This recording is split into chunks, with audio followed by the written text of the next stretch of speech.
The bottom line was what I heard. That was a wagon to which I needed to hitch, a star to which I needed to hitch my wagon was to be young, gifted, and black. Nobody tells us of the possibility that can come our way like Mr. Barack Hussein Obama in terms of what it means to be young, gifted, and black.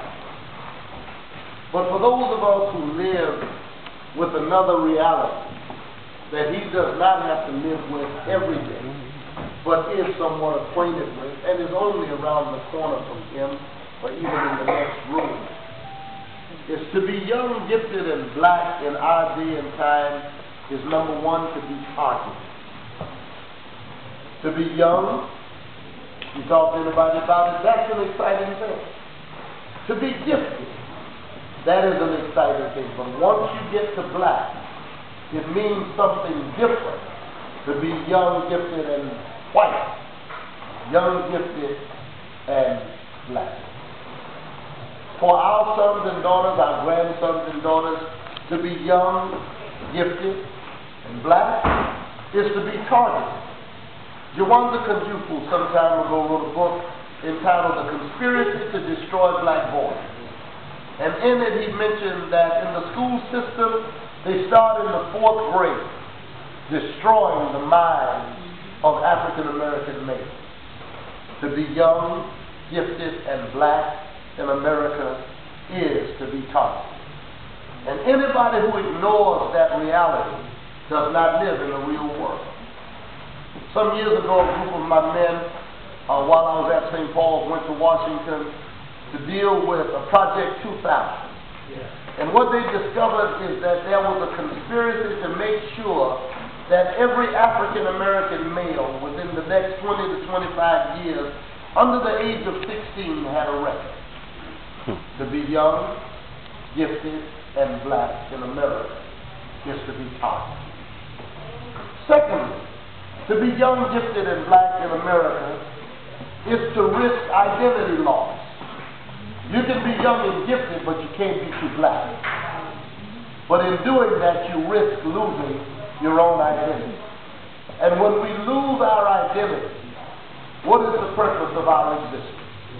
Well, until we come to recognize that our blackness is divinely given. God knew what this world would be like, and I do not in any way believe that the true God of the Scriptures, now that's not always the God that everybody talks about.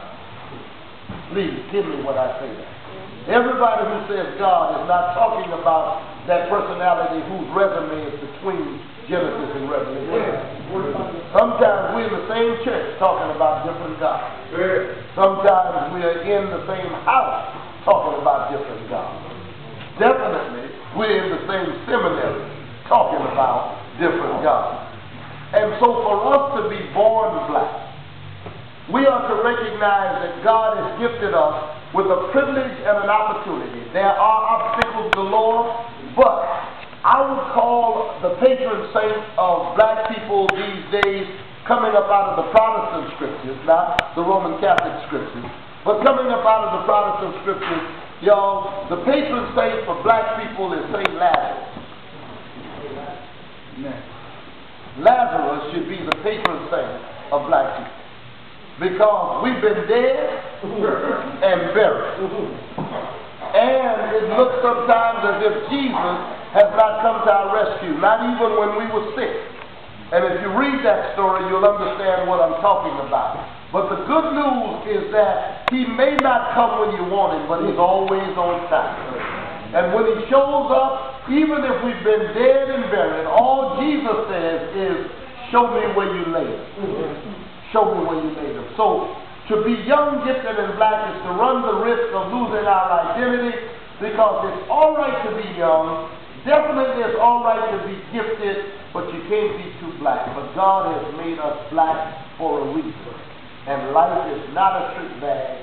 It is a time of opportunity from a divine perspective. The third thing is, to be young, gifted, and black is to run the risk of being home alone. to be targeted usually by outside forces. Of course, there are those inside as well. To be young, gifted, and black is to run the risk of losing your identity, not knowing who you are and sometimes whose you are. But it also runs the risk of being home alone. How many of us, even who are no longer as young or as gifted, have had high ambition, but somebody at home in our neighborhood, whenever we dream beyond 6 or 7 blocks, would say to us, we're not living in the real world. What could many of us have been? I put together a piece not long ago when my father died called To Honor My Father, and in it I put in there a thing called A Eulogy for Every Black Man. I have been honored by Elder Medad, the singers, the dancers who are here tonight, by their putting that piece together and then using it with our young men's group there at St. Paul called Chinusu Bakari. And I wrote it because I had a chance to talk to my dad before he died. And I said, Daddy, if you had not spent the 41 years at Domino Sugar that you did, what would you have wanted to do? And Daddy said, I would have wanted to be a mechanic. I would have wanted to work in Detroit for General Motors or somebody like that. And I realized that the place of the most gifted people in the world happens to be the cemetery. For how many people have lived and died not able to live out their gifts? All because they were black. Young, gifted, but black in and of itself was almost a target, a bullseye. It was also a reason to be avoided in this society. But Jesus, or the scriptures tell us, that had it been a stranger, I would have expected. But sometimes it's the ones that sit in sweet counsel with. To be home alone, to have to dream quietly. And there are those of us, and I've seen a little bit of it even in Terry in my time with her. There are times when some black people have to live with 2 identities. One at home, one on the job. One in school, one at home. One in church, and one at work. We can never be whole people, because not only do outsiders refuse to accept us, but sometimes those who look like us refuse to accept us. Jesus has a word written on him that I just think is the worst word in the scripture. And it is out of the gospel according to Matthew. And it goes something like this. It says, he, referring to Jesus, could not do many mighty works in his own hometown because of their unbelief. And those of us who have had a chance to, and I put it in quotes, kind of make it in this society, doesn't it hurt sometimes when folk who don't look like us accept us more than people who look just like us? Isn't it a horrible thing to be a bitch or a bastard at home, but out there in that other world, you got a title with 6 figures behind it? He could not do many mighty works because in his own hometown, because of their unbelief. I wonder, Jesus went to Bethany and raised Lazarus. Jesus passed through Nain and raised a young boy from the dead.